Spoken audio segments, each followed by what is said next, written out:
بسم الله الرحمن الرحيم. الحمد لله رب العالمين، والصلاة والسلام على سيد المرسلين وعلى آله وأصحابه أجمعين. أما بعد، وبالسند المتصل منا إلى الشيخ الإمام الهمام الحافظ الحجة أمير المؤمنين في الحديث أبي عبد الله محمد بن إسماعيل بن إبراهيم بن المغيرة بن البردزبة الجعفي اليماني البخاري رحمه الله تعالى، اللهم انفعنا بعلومه وعلومهم آمين يا رب العالمين، أنه قال: بسم الله الرحمن الرحيم. باب كيف كان بدء الوحي إلى رسول الله صلى الله عليه وسلم. وقول الله عز وجل: إنا أوحينا إليك كما أوحينا إلى نوح والنبيين من بعده.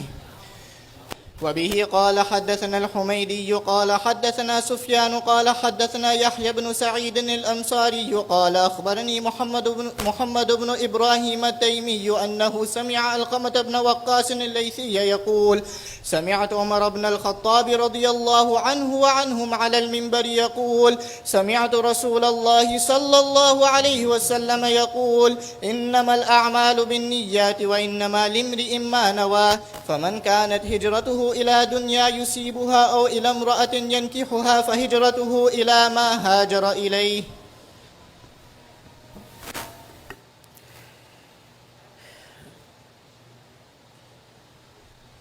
یہ کتاب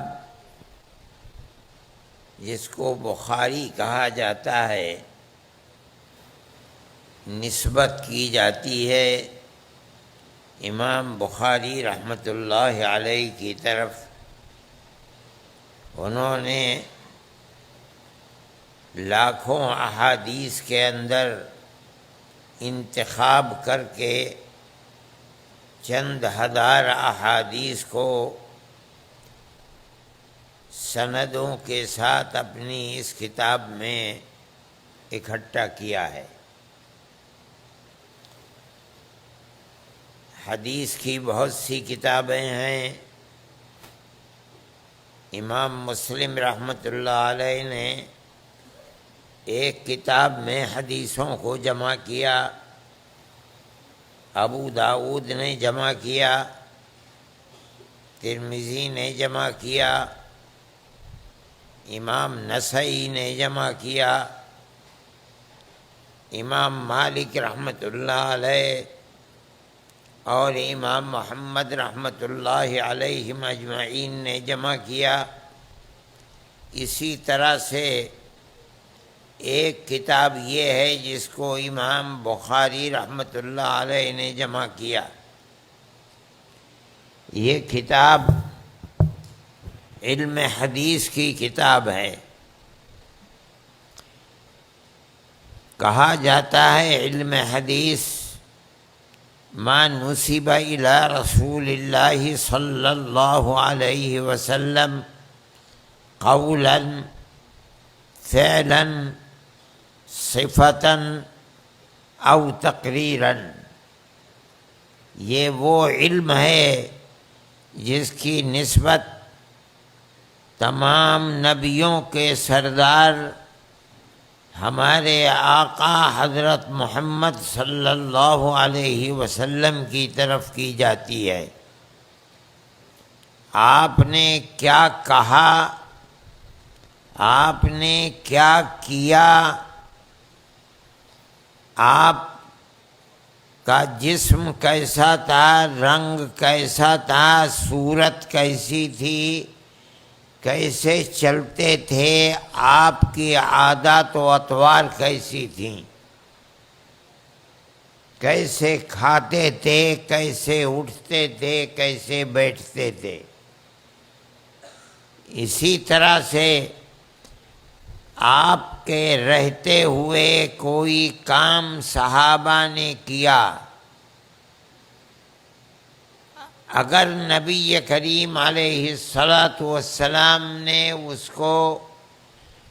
پر کوئی نکیر نہیں فرمائی تو یہ دلیل ہے اس بات کی کہ وہ کام صحیح تھا۔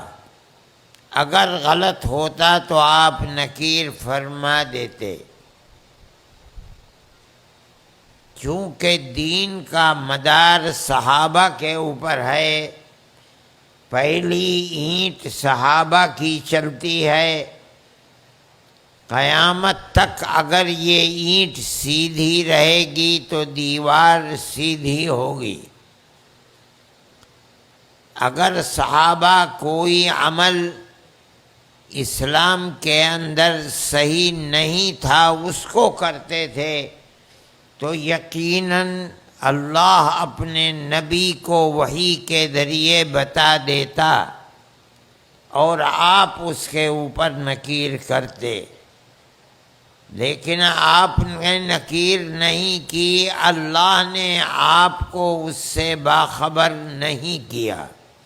یہ دلیل اس بات کی ہے کہ وہ عمل صحیح تھا، اسی کو تقریر کہا جاتا ہے۔ آپ نے اصول فقہ کے اندر پڑھا ہوگا بیان تقریر، جس کو کہا جاتا ہے کہ السکوت فی محل البیان بیان، یہی وہ چیز ہے جس کو یہاں تقریر کہا جا رہا ہے۔ اصل چیز یہ ہے کہ نبی بالکل بے پڑھے لکھے آدمی تھے، نہ انہوں نے کسی مدرسے میں پڑھا اور نہ کسی استاد سے انہوں نے علم کو سیکھا۔ نبی کے پاس جو علم ہے وہ اللہ کی وحی کے ذریعے سے آیا ہے۔ اللہ اپنے فرشتے حضرت جبرائیل کو بھیجتے ہیں، وہ نبی کریم علیہ السلام کے مبارک قلب پر تشریف لاتے ہیں اور علم کو پہنچاتے ہیں۔ وہ علم دو طرح کا ہے، ایک کو وحی مطلوع کہا جاتا ہے، ایک کو وحی غیر مطلوع کہا جاتا ہے۔ وحی مطلوع وہ وحی ہے جس کے معنی اور جس کے الفاظ دونوں اللہ کی طرف سے ہیں۔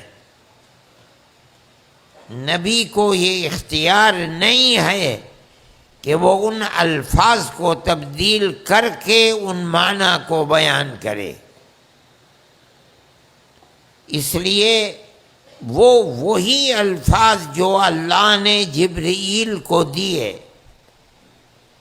اور انہی الفاظ کو جبرائیل لے کر نبی کے پاس آئے،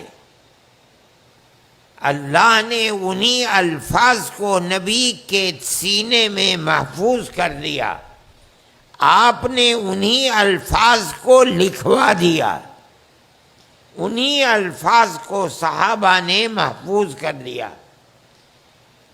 اس کو کہا جاتا ہے وحی مطلوع قرآن۔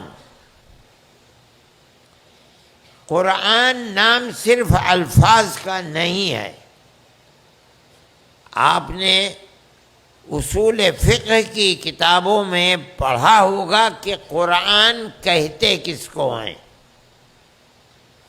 وہاں قرآن کی تفسیر کی جاتی ہے، معنی هو النظم والمعنى جميعا، الفاظ اور معانی دونوں کے مجموعے کا نام قرآن ہے۔